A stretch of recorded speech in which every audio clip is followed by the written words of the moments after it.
Shri Swami Samarth. Hello दोस्तों, मैं हूँ राधा।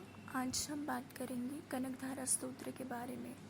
कनकधारा स्तोत्र देवी महालक्ष्मी को समर्पित है।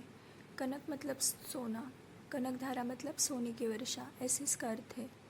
यह स्तोत्र आदि शंकराचार्य रचित महालक्ष्मी को प्रसन्न करने के लिए उनके द्वारा बनाया गया है। इसकी कथा ऐसी है, एक बार आदि शंकराचार्य भिक्षा के लिए गरीब स्त्री के घर जाते हैं और उससे भिक्षा मांगने लगते हैं। उस गरीब स्त्री के घर एक आंवले के सिवा कुछ भी नहीं था। अब उसके घर इतने बड़े विद्वान आए तो वो उनको भिक्षा दिए बिना कैसे जाने दे सकती थी।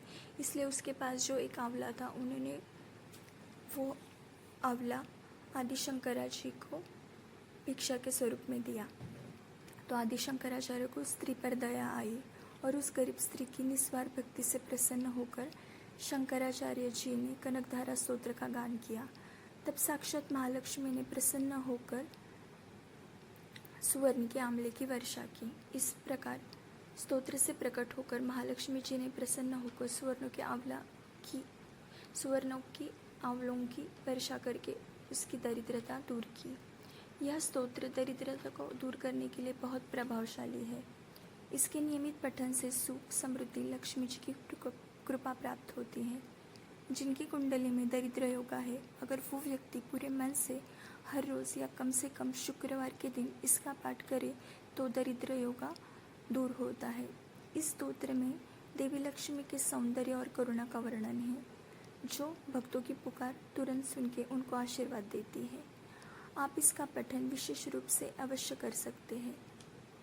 लेकिन महालक्ष्मी का कोई भी मंत्र या स्तोत्र पढ़ने से पहले हमें घर की सफाई, शारीरिक सफाई का विशेष ध्यान रखना चाहिए।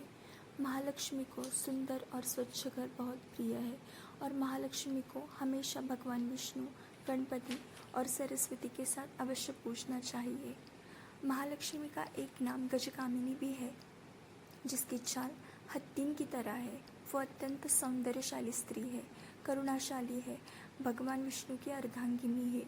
इसलिए हमेशा उनको भगवान विष्णु के साथ ही पूजना चाहिए, अन्यथा वो चंचल हो जाती है। भगवान विष्णु के साथ महालक्ष्मी हमेशा स्थिर हो जाती है। कनकधारा स्तोत्र के अनेक फायदे हैं।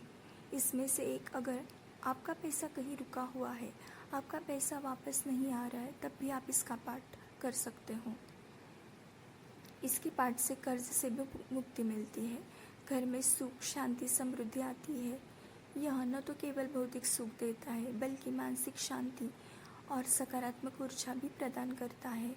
सुबह या शाम को शुद्ध होकर महालक्ष्मी की प्रतिमा के सामने या उनकी मूर्ति के सामने कनकधारा स्तोत्र का पाठ करना अत्यंत शुभ माना जाता है। इस स्तोत्र के अंतर्गत देवी महालक्ष्मी की स्तुति के 18 श्लोक है। यह एक सिद्ध मंत्र है जो बहुत जल्दी व्यक्ति के जीवन में दरिद्रता का नाश करके सुख, शांति और समृद्धि लाता है। महालक्ष्मी धन की देवी है, उनका पूजन कभी भी बेकार नहीं जाता। महालक्ष्मी के नियमित पूजन से उनके अनेक मंत्र हैं। तो कनकधारा स्तोत्र भी एक विशेष स्तोत्र है, क्योंकि इससे अचानक धन की प्राप्ति होती है। अगर आप बड़े संकट में फंसे हुए तो भी उससे वो महालक्ष्मी आपको मुक्ति दिला सकती है, क्योंकि आज हम कलयुग में रह रहे हैं। कलयुग में पैसों से बहुत कुछ हो सकता है, और एक बार हमें महालक्ष्मी का आशीर्वाद मिलता है तो हमारे जीवन में जितने भी संकट है वो दूर होने लगते हैं। महालक्ष्मी हमेशा उस घर में वास करती है जहाँ पे झगड़ा नहीं होता, जहाँ पे स्त्रियों का सम्मान होता है, जहाँ पे साफ सफाई होती है। केवल स्तोत्र पढ़ने से महालक्ष्मी प्रसन्न नहीं होगी, उसके साथ जैसे कुछ बेसिक चीज़ें होती है कि घर में झगड़ा ना होना, साफ सफाई होना, यह अत्यंत ज़रूरी है। उसके बिना महालक्ष्मी का आशीर्वाद मिलना बहुत ही मुश्किल हो जाता है।